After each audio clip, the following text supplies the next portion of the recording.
ರಾಜ್ಯದಲ್ಲಿ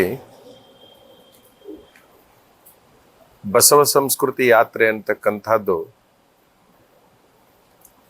ನಾಳಿನ ದಿವಸ ಮುಕ್ತಾಯಗೊಳ್ತಾ ಇದೆ. ಆ ನಿಮಿತ್ತವಾಗಿ ಮಾಧ್ಯಮಗಳನ್ನು ಉದ್ದೇಶಿಸಿ ಮಾತಾಡ್ತಾ ಇದ್ದೇವೆ.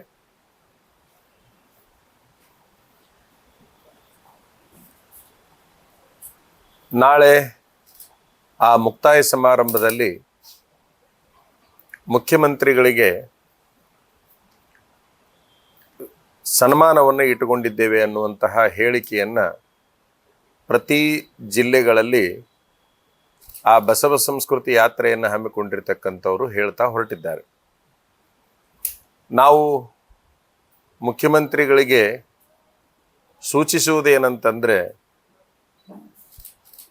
ಈ ಹಿಂದೆ 2018ನೇ ಇಸ್ವಿಯಲ್ಲಿ ನೀವು ಮುಖ್ಯಮಂತ್ರಿಗಳಾಗಿದ್ದಂತಹ ಸಂದರ್ಭದಲ್ಲಿ ಕೃಷ್ಣಾ ಕಚೇರಿಯಲ್ಲಿ 57 ಜನ ಸ್ವಾಮಿಗಳು ಬಂದು ನಿಮಗೆ ಕೆಲವು ಸೂಚನೆಗಳನ್ನು ನಾವು ಕೊಟ್ಟಿದ್ದನ್ನು ಈ ಮೂಲಕ ನೆನಪಿಸ್ತೇವೆ.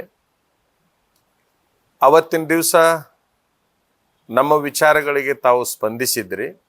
ಬಟ್ ಮರುದಿವಸನೇ ಮತ್ತು ಆ ಪ್ರತ್ಯೇಕ ಲಿಂಗಾಯತವಾದಿಗಳು ಬಂದು ನಿಮಗೇನು ಹೇಳ್ಕೊಂಡ್ರು ಗೊತ್ತಾಗಲಿಲ್ಲ.